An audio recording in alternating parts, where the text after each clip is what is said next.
All right, so welcome to another one for Al Cuerpo Boxing, which means to the body. So let's get with it. Let's talk some boxing. So we are several hours away from the highly anticipated bout between David Benavidez versus David Morrell Jr., right? So we got one guy representing Phoenix, Arizona, and the other guy representing Santa Clara, Cuba. Really, really good matchup. It's a shame that I haven't done a prediction weeks on out, but I've been on some panels and I've talked to some other mates on, the technicalities, who we think is going to win in this fight. And I, for one, did have, I had picked David Benavidez. I think maybe I said 60-40.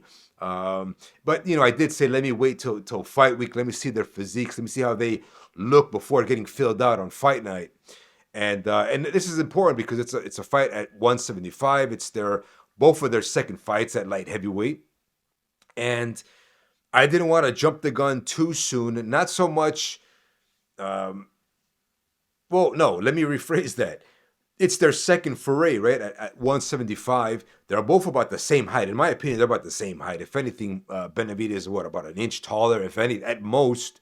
But when you look at them side by side, I want to say that Morrell Jr., definitely a bigger noggin than Benavidez. That makes a difference in boxing, guys. Really, it does. Also, as we call the la quijada, or we call it, the jaw, the punch resistance. If anything, that might be also a nice little advantage for Morrell Jr. Not so much an advantage over Benavidez, but just that, this is going to be both of their second fights at 175, and just like the whole fill-out process, their physiques make a big difference, especially when we're comparing their previous fights. Okay, so they're both the same height. We know they're about the same weight. So if I had to choose as far as athleticism, I want to say they're both about 50-50. Of course, Morrell Jr.'s got the better looking physique. He looks more like a runner, right? Or a sprinter than that of, or just to say, a more chiseled out boxer than David Benavidez. Now, remember, David Benavidez has been saying that, whatever the result is from this fight, he wants to fight Zurdo Ramirez at cruiserweight. And I've actually made a video about that beforehand. And those like little details or the foreshadowing of that type of information makes a big difference on how to gauge this fight, because we get to know what's going on in the mentality of the fighter. And why did I bring that up? Also because we're talking about the physiques, right? I think that David Benavidez probably best physique would be fighting at cruiserweight. He still looks a bit soft at 175. I don't know, man. It's debatable. I don't know how his genetic, how would you say, his optimized genetic physique is, but given the rate that we're at, and I don't want to discredit those type of physiques. There's been a lot of lanky type of fighters with those physiques that do good in boxing, have really good stamina, really good endurance. And I've spoken about that many times in the past with other examples. I won't get too much into that now, but with that being said, as far as the physiques, I think they both balance each other out. Now, with that being said, let's say they both have the same KO success, éxito, as we say in Spanish, as far as, their power at 168. 175 guys. I know, okay, so Morrell Jr. just fought Hot Rod, who went through a war and he got smashed up by Beterbiev, right? So, but that's Beterbiev. So we could say that Hot Rod was a pretty good, it was a really good matchup for Morrell. They did a really, really good job matching him up for this fight. If it was that, he was going to fight David Benavidez. Now also Gvozdyk. Gvozdyk was also a very good matchup for Benavidez to, get ready for a guy like Morrell Jr. Morrell Jr. is the younger guy, the more fresher legs guy. He's a southpaw, and we know with Gvozdyk's, previous background where he, became the lineal champ when he beat, what's his name, Stevenson, right? I forgot his name. Who unfortunately had to retire. He took too much of a beating from Gvozdyk. But yeah, Adonis Stevenson. So he took that from Adonis Stevenson, and so when they tried to do unification between excuse me, Gvozdyk and Beterbiev, of course, but Beterbiev smashed him up too, and that's where we are now with Beterbiev being the undisputed champion. He recently beat Dmitry Bivol, so Beterbiev's always been the real deal. Very unique style, very unique Russian style, if you will. Because with me, I like Russian boxing in particular because it's a very rhythm-esque type of regimen. All right, they're always in a rhythm, and they don't take opportunities if it's not needed. Whereas more in the Western world, it's a lot different. Also, Cuban boxing is a lot different too. Cuban boxing is more precision based. Um, so we've got really good dynamics. Right? We know the American style, the Mexican style, the Russian style, and the Cuban style. I should say that as far as the Soviets, right, the old Soviet bloc style, it's still going strong to this day, and I like it. And off the top of my head, when Tim Tszyu just recently lost against what's his name, Murat Zaliev, Bakram, the Bakram guy, uh, really really good fight. Surprised me too because he wasn't so much on his tippy toes, right? Bakram was, but that punching power also another unique Russian style, in my opinion, that gets overlooked. By the way, I've got Virgil Ortiz beating Bakram though. But anyways, back to Morrell and Benavidez. So here's what we know. Let's get the facts, man. So we get too overwhelmed with what's gonna happen. Here's what we know. Morrell Jr. with less fights, of course, but his his first, let's say, 10 fights, or even 5 fights, when he went against that guy, what is it, Lennox Allen, or Allen Lennox. That was a really good fight, Morrell, man. Allen already had like 20 fights, was undefeated.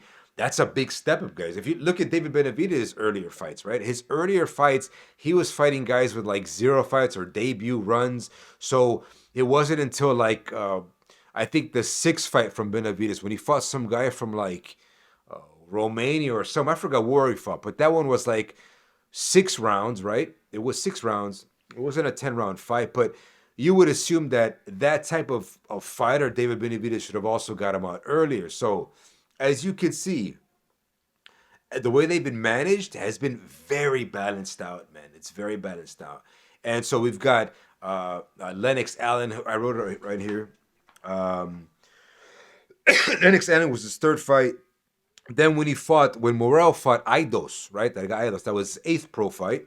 And Aidos also had a pretty good record. Also an undefeated fighter, if I'm not mistaken. That went a full 12 rounds. So, guys, Morrell Jr., excuse me, oh man. In those 2 fights right that I just met with Aidos and Lennox Allen, those were 12-round fights. That's very good experience in the pros for a guy like Morrell Jr. It's very, very good experience, okay? And then, of course, what do we have? We have in Morrell Jr.'s 11th fight, he fought, of course, the Hot Rod, right? Kalajic. And, of course, that was his first fight at 175, and we know Benavidez' first fight at 175 was Gvozdik. But, guys, they went the full 12 rounds, and we can see that Morrell Jr. hasn't been dropped, right? So we know his quijada is good, right? His jaw is pretty good resistance. He's got a pretty good chin. So I like that consistency. And now look at the resumes on how Morrell Jr. has been handled to this day. It's really good. And I think, for example, I would have Lennox Allen, that guy Aidos, and Hot Rod. They would all beat Ronald Graville, in my opinion. They have that type of pedigree to beat a guy like Ronald Graville. So just think about that, right? So let's just say up until when Benavidez fought, let's see, Ronald Graville was what? That was his 19th pro fight. All right.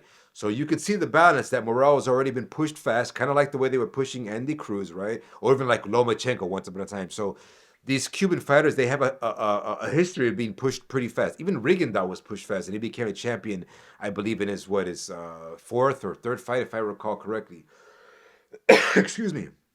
So just guys, keep that in mind, all right? So those guys that Morrell Jr. went 12 rounds with had really, really good resumes at the time. They would have beaten a guy like Ronald Graville, in my opinion, all right? Think about that circumstance. Okay, now, so not Ronald Graville and Benavidez, that was Benavidez' first title fight. That's when he became a champion. Good for him, but that was until his 19th fight, right? And so it wasn't until Benavidez' 27th fight, right, when he fought Caleb Plant. Now, Caleb Plant, who had already lost to Canelo Alvarez, all right, that wasn't a title fight, and that went the full 12, guys. Canelo Alvarez knocked out Caleb Plant. So you could say, well, Caleb Plant, that's a very good win, and even Benavidez said himself that the Caleb Plant fight was his best and toughest fight. So it's hard to say, man, because given Morrell's wins against, again, the Idos, Lennox Allen, and Hot Rod, I wouldn't say, well, I would, in my opinion, they're more rugged. If we go 3-1, right, against Plant and those other guys, I would say that with the Hot Rod fight, that was a bit more, I would say, bruiser-esque if we want to compare it to the Caleb Plant fight. So I'm trying to give Benavidez credit for that fight, but at the same time, trying to balance it with the resistance opposition that Morrell had in his fights, right? Because remember, they've been managed differently. One's been pushed faster, the other one's pushed a little bit slower, okay? And of course, this is a context of 168 pounds. And so David's last fight, right? Or yeah, this last fight, his first fight at 175 was against Gvozdyk, who kind of, he was getting back in active motion, but he lost brutally and literally retired, if I recall, when he lost against Artur Beterbiev. Okay, so we have all these variables in a nice, evenly balanced situation. Okay, now as far as reach, distance, and height, Morrell Jr. really does have a good chance to upset industry in this fight. He could actually beat Benavidez surprisingly, um, in something we wouldn't expect. Okay, because I always say this, and I said this in other panels, that you can give, man, I don't want to sound cliche, or I don't even know if it's disrespectful or too optimistic. I don't know. You guys tell me. But you could give a Cuban fighter the benefit of doubt that he could fight a totally different fight in which you didn't expect. And I always bring up, like, let's say the Elislan Lara versus Canelo Alvarez. The Lara that fought Canelo, we've never seen him fight like that ever again. So you could say that was Lara's best performance against a come forward, hungry pressure fighter like Canelo Alvarez, right? So with that being said, with Morrell Jr. going against a monster who, by pound for pound, isn't as strong as Canelo Alvarez, right? So he could also be on his feet, right? He could also move. And I said this before. I said these fighters, they make choices. You know, choices. For example, Tim Tszyu made a poor choice in taking too long to be responsive defensively against Bakram. When you watch that fight, I was upset with Tim because, like, Tim would just he took too much of his time in responding defensively, and he would get caught with those left hooks, for example. But I would say, you know, Bakram's bread and butter was that right hand, to be honest. That also, woke up Tim Tszyu. But my point is, these fighters make choices. You know, Tim Tszyu could have been more conservative. He could have been more defensively sound and had a distance in fighting Bakram, but he chose to kind of come forward as we know Tim Tszyu, in which we respect that style. I like that style, but he just he gambled on a wrong game strategy, and of course he suffered the consequences from that. But my point is, these fighters get to make choices, and I said it before, just like Ali made the choice, right? Because Ali, Muhammad Ali, of course, the great Cassius Clay, he made a choice to move like a butterfly, to move gracefully, and use his feet. And even on the back foot, he could even, counter punch, man. You know, so